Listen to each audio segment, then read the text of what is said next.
Hello, welcome to ken studies.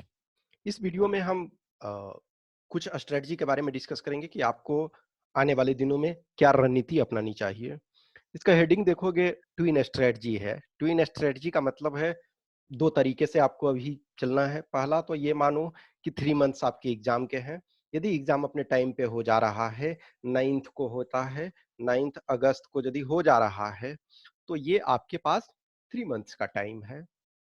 दूसरा देखो है, प्रश्नवाचक चिन्ह क्वेश्चन मार्क लगा हुआ है कि सेकेंड, यू डोंट नो कि when exam will happen, if that exam date is change, then what will happen.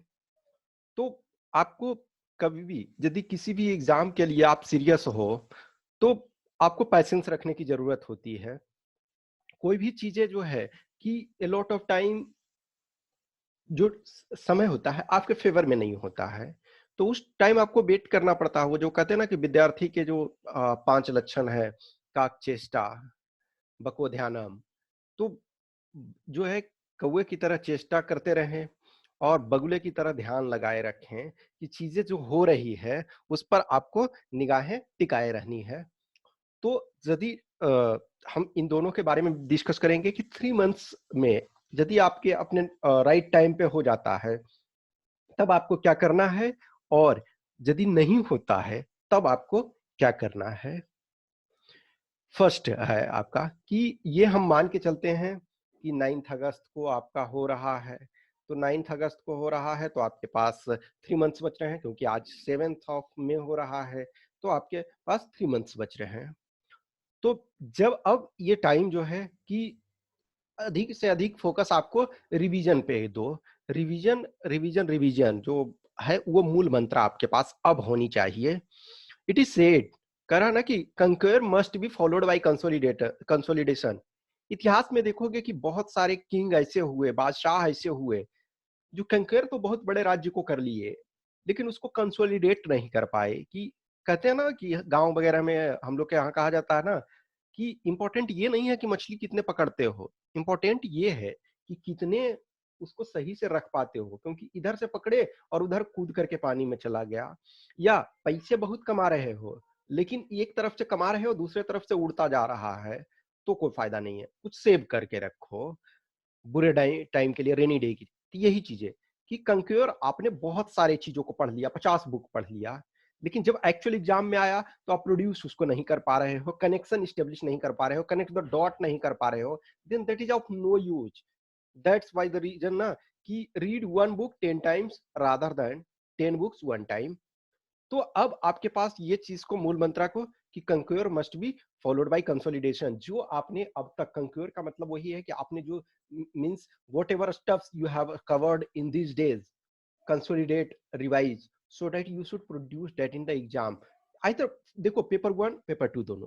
Paper 1 में कनेक्शन स्टेब्लिश करना है। देखो बहुत सारे क्वेश्चंस जो हैं वो डायरेक्ट आपको, शायद आपने प्रैक्टिस करा है, मान के चलो टेस्ट सीरीज लिखा है, प्रीवियस ईयर पेपर प्रैक्टिस करा है, जैसा कि हमने प्रीवियस ईयर पेपर के बारे में बताया, या फिर डायरेक्ट बुक्स वगैरह में, जैसे मैंने बोला ना कि एनसीईआरटी जो है, एनसीईआरटी हिस्ट्री वगैरह देखो, कुछ ज्योग्राफी वगैरह वर्बेटिम एज सच उठा करके पूछ देते हैं। तो आपने एनसीईआरटी में उस चीज को पढ़ा, तो वो आप प्रोड्यूस कर दिए, या कहीं से भी आपने सोर्सेस से। तो एज सच पेपर 2 में है, आपको राइटिंग ये चाहिए।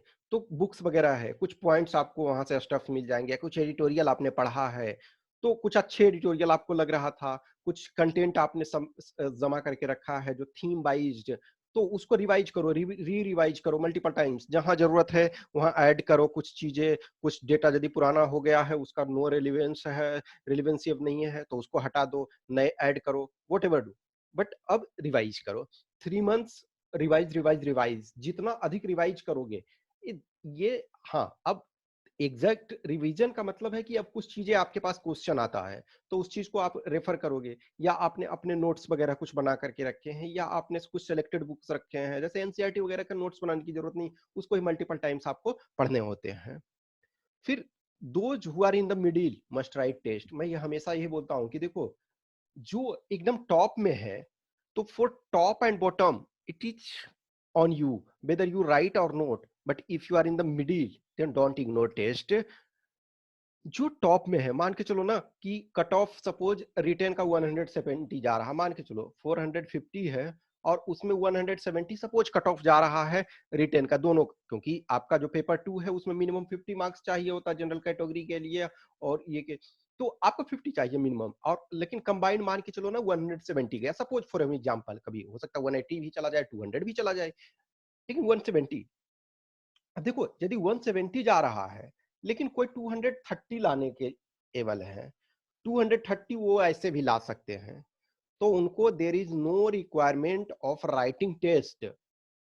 लेकिन यदि आपको लगता है कि 170 कट ऑफ जा रहा है, अभी आप 150 से लेकर के 180 के बीच में डिजर्व कर रहे हो, देखो 150 से भी कम लाते हो तो बहुत मुश्किल आपके पास, हाँ ट्राई करोगे तो यही तो है कि 150 से आप 100 ही ला रहे हो दोनों में कंबाइंड करके, तब आपके लिए बहुत चैलेंजिंग है, आपको नेक्स्ट ईयर के लिए ट्राई करना चाहिए। हाँ एग्जाम आप इस बार दो, लेकिन आप टू सीरियस होने की जरूरत शायद नहीं है कि आपको टेस्ट लिखने के लिए, मैं नहीं कहूंगा, लेकिन जिनका 230 प्लस आ रहा है मैं उनको भी नहीं बोलूंगा कि आप टेस्ट लिखो, लेकिन जिनका 150 से 180 के बीच में आप लाई कर रहे हो या 150 से 200 के बीच में, तो डिपेंडिंग ऑन आप मस्ट टेस्ट लिखो, क्योंकि टेस्ट से दो चीजें फायदा होंगी।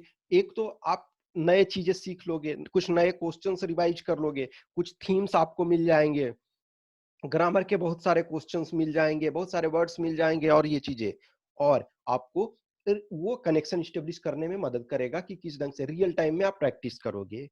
और टॉप और बॉटम वाले को कभी प्रॉब्लम नहीं होता है, टॉप वाले हमेशा क्वालिफाई कर जाएंगे, बॉटम वाले को नहीं होना है। देखो मैं झूठा दिलासा सबको नहीं ना कि आप तो कंबाइंडली 100 कंबाइंड दोनों पेपर मिला करके 100 ला रहे हो, जनरल कैटेगरी में हो, तो ऐसे नहीं होता है ना, आप पहले उस लेवल तक पहुंचोगे तभी होगा। तो ये बहुत मुश्किल होती है कि अब देखो 1 लाख कैंडिडेट यदि हैं, तो 1 लाख में सेलेक्टेड तो रिटन में 2000, 1500, 2000, 2500 ही हो रहे हैं ना, बाकी तो नहीं। तो जिनका 10 नंबर, कुछ बहुत सारे ये हैं कि जो 10 नंबर लाएंगे पेपर 1 में, 15 नंबर लाएंगे, तो उनका होने का कोई प्रश्न नहीं है, तो उनको भी टेस्ट लिख करके वो अपना पैसा बर्बाद और एनर्जी बर्बाद ना करो। और जो एकदम टॉप में हो, जैसे मैं जब दिया 2012 और 13, मैं दोनों बार क्वालिफाई किया, मेरे ऐसे ऐसे मैं बहुत पर्सनली, ये मैं पर्सनली अपना जान रहा हूँ कि ऐसे मैं 10-20 कैंडिडेट को पर्सनली जानता हूँ जो कि 2 टाइम्स क्वालिफाई किए और कंफर्टेबल मार्जिन से। कुछ कैंडिडेट्स फाइनल सिलेक्शन नहीं हो पाया, उसका कारण है कि आप रिटन में तो दोनों बार सेलेक्ट हो गए, कोई सपोज फिजिकल में सेलेक्ट नहीं हो पाए, कोई किसी का मेडिकल में प्रॉब्लम हो गया, किसी का इंटरव्यू में थोड़ा कम मार्क्स मिला, या कंबाइंड जो था कोई 1 नंबर से 2 नंबर से फाइनल में छूट गए। बट उनके लिए वो प्रॉब्लम नहीं था कि टेस्ट के कारण उनका वो ऑलरेडी एटलीस्ट उस लेवल तक पहुंचे, मल्टीपल टाइम्स रिटन क्वालिफाई किए, रिटन क्वालिफाई करना भी अपने आप में एक चुनौती है और अचीवमेंट है। तो आप यदि टॉप में हो, बॉटम में हो तो कोई टेंशन नहीं, मिडिल में हो, मैक्सिमम जो सीरियस कैंडिडेट होते हैं वो मेजोरिटी जो होते हैं मिडिल में होते हैं, तो please please please write test और रिवाइज करो। अब ये जो है देखो, क्वेश्चन मार्क का मतलब है कि आपका सर्टेन नहीं है कि 8 9th को होगा या नहीं होगा, तो ऐसे केस में आपको, अब देखो uncertainty is the new normal of life in the days. अभी आप एक तरफ हम देखो, अभी ही कोविड 19 के इंडिया में पॉजिटिव टोटल केस अब तक 52,000 प्लस हो चुके हैं, 1700 प्लस जो डेथ रिकॉर्ड हो चुके हैं। यू नेवर नो, अब डेली ये बोल रहे हैं 11 डेज 12 डेज हमारा ये है, तो इसका मतलब है कि 20th मई तक हमारे 1 लाख केसेस हो जाएंगे। आप अभी अनसर्टेनिटी में जी रहे हैं, हम uncertainty is the new normal है लाइफ का, तो उसको उससे आपको ये उसको लेकर के एकोमोडेट करना सीखना पड़ेगा। आपका एग्जाम हो भी सकता है, नहीं भी हो सकता, 20th मई तक आपको इंतजार करना पड़ेगा। उसके बाद जो भी कुछ चीजें होंगी चेंजेज मेनली करने के लिए, वो हम बताएंगे कि आपको अब स्पेसिफिकली क्या करना है। ये यूपीएससी जो भी गाइडलाइंस प्रोवाइड करेगी, यूपीएससी कुछ हिंट देगी या कुछ स्पेसिफिक मेंशन करेगी, तब चीजों को हम अधिक क्लियर होगा कि 20th, लेकिन 20th मई तक एटलीस्ट अभी जो रूटीन फॉलो, जो फर्स्ट वाला था कि 3 मंथ्स वाला, कि तो उसको ही प्रॉपर तरीका से फॉलो करो।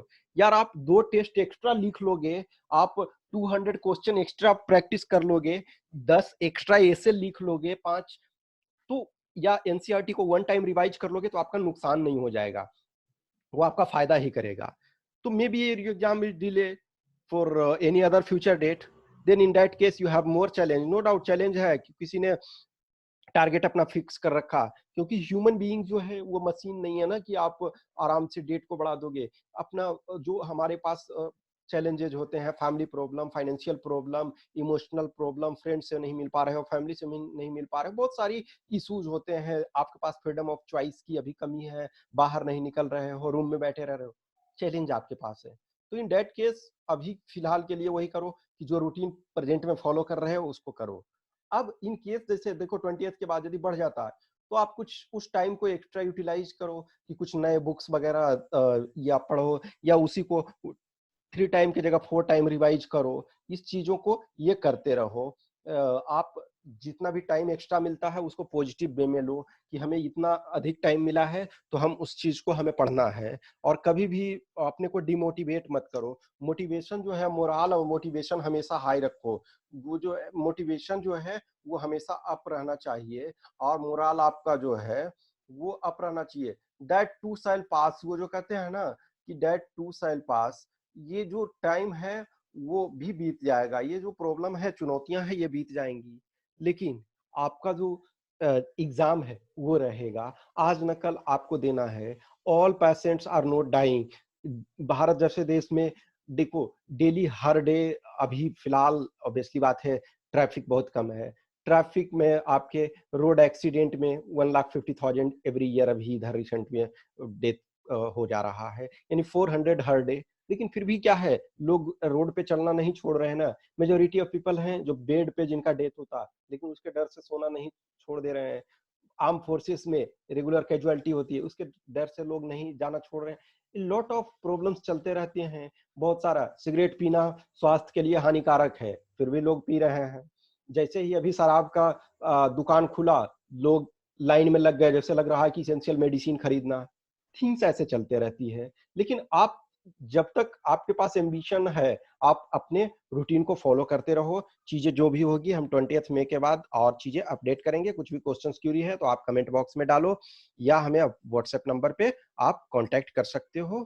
I hope you enjoy this session. यदि अच्छा लगता है तो लाइक करें, कमेंट करें, अपने दोस्तों के साथ शेयर करें, और हमारा चैनल सब्सक्राइब करें यदि सब्सक्राइब नहीं किया है, और अपने मोटिवेशन को अप रखें।